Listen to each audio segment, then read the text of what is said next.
How you doing, lads and ladies? Welcome back to the channel, and today I'm showing you the most important poise breakpoints that we know so far across all weapon classes. Now there's a bit of a lengthy intro and pre-breakpoint information relevant to the values and testing first, so if you'd like to skip all of that stuff and go straight to the breakpoints, have a look in the timestamps in the description below. I've also linked my first video on poise basics there as well, in case you haven't seen that. So firstly, I'd like to thank Stormcrown and Esk for all of the manual testing in-game that we had to do to get all of these poise breakpoints that I'm showing you here today. This took us absolutely forever, so thank you lads, especially you Storm, as we were testing pretty much non-stop every day that we could since launch, and I couldn't have done it without both your patience and efforts. However, this was also a wider community effort as well, and I also have to thank Cryptid Tracker for his resources and insights, Halvard for his insights on how we think the Bull Goat's Talisman works, and also Gabri, Procetha, Destry, Hell's Servant, Kraken, and Redlight for all of their combined insights and individual testing also, as all of your work helped to give us some more direction and feedback for our own tests, so thank you for all your efforts as well. And to anyone else that I may have missed, thank you to you too.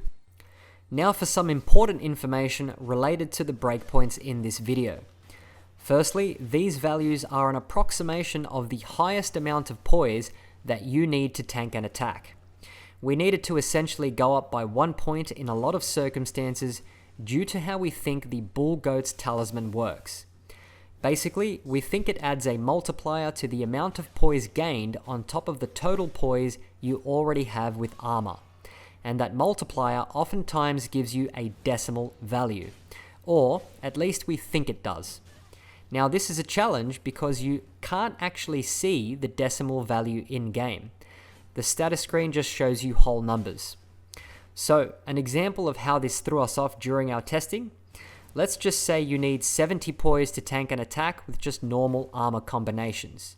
Now if you use a different set of armor plus the talisman to get that same value, the status screen still shows you 70 poise, but the real number that you have using the talisman might be 69 point something, and you might need exactly 70 poise to tank that attack.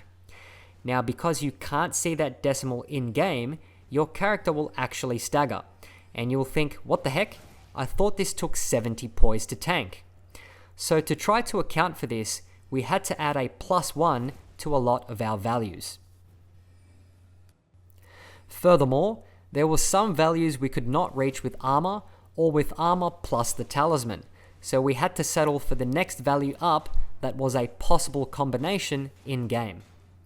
We also did not account for all outlier weapons in the game. By outlier we mean a weapon that behaves differently to others within its respective class. In this case, these weapons could have different poise values.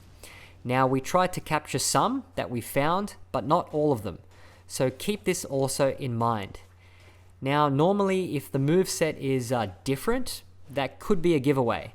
So if the weapon has a unique moveset to the others in the same class, it will also likely behave differently when it comes to poise. We also have not completed poise breakpoints for skills, Ashes of War, spells, incantations or consumables yet, just the weapons, so we'll have to tackle that in future. Now all of the breakpoints are also passive poise breakpoints in neutral, so we're not looking at breakpoints using hyper armor. Now generally, looking at my previous video, using hyper armor only, the poise needed to tank an attack was lower than the corresponding passive poise breakpoint, although the hyper armor window seems narrow. So the passive poise breakpoints here should, in theory, cover you for hyper armor in most circumstances. We also tried to test all of this in the most controlled environment possible.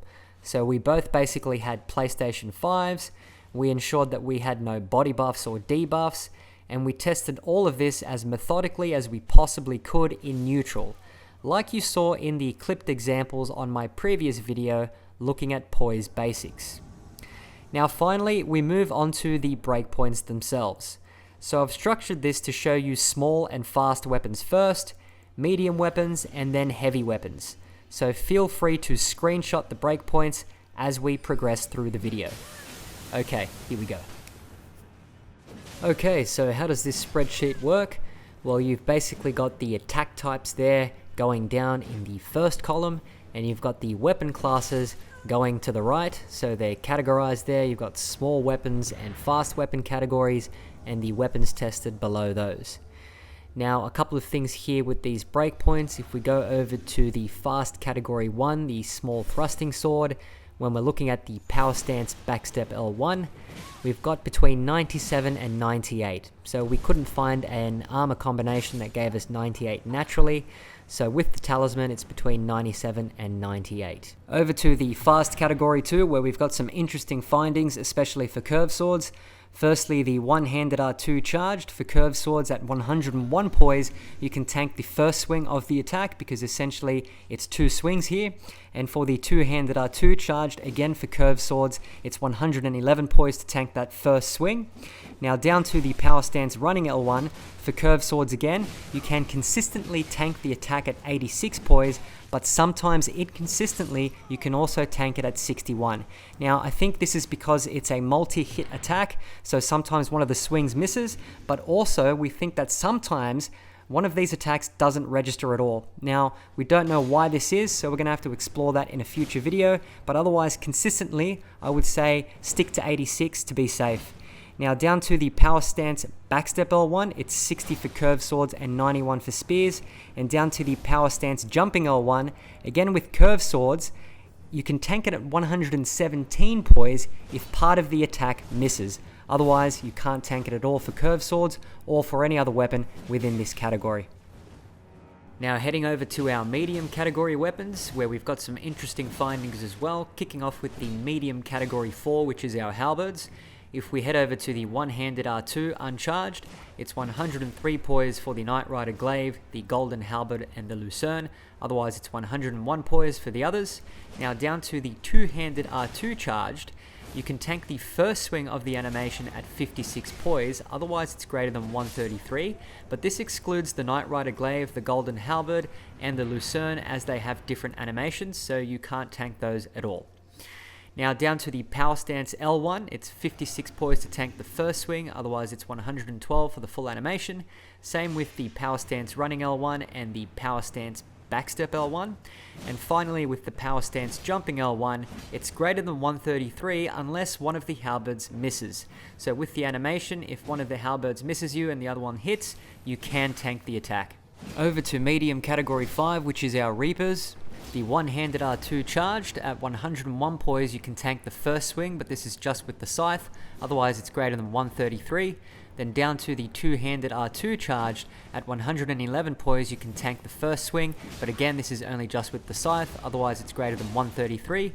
Now with the power stance L1, at 56 poise you can tank the first swing, otherwise it's 112, and this is the same for the power stance running L1 and the power stance backstep L1. And finally, with the power stance jumping L1, just like our halberds, if one of the reapers actually misses, you can tank the attack, otherwise it's greater than 133 for the full animation. Now finally, moving on to the medium category 6, which is our great spears, great axes, curved great swords, and great swords. If we go down to the two-handed R2 uncharged, we've actually got some outlier weapons here.